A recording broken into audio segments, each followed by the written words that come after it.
Identitas tersangkanya M, 47 tahun, wira swasta.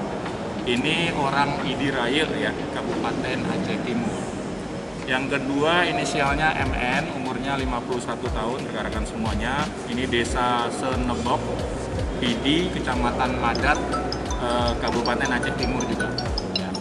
Barang bukti yang berhasil kita amankan rekan-rekan semuanya, satu bungkus besar warna hijau, ya, mengkilat, ini kurang lebih 1,026 gram ya, atau 1,26 gram.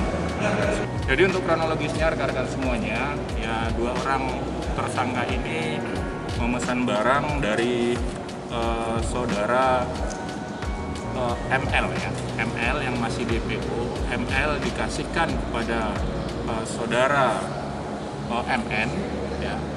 Terus saudara MN ini ya, memerintahkan saudara MN ini juga dan M ya untuk mengantarkan barang ini ke Banda Aceh.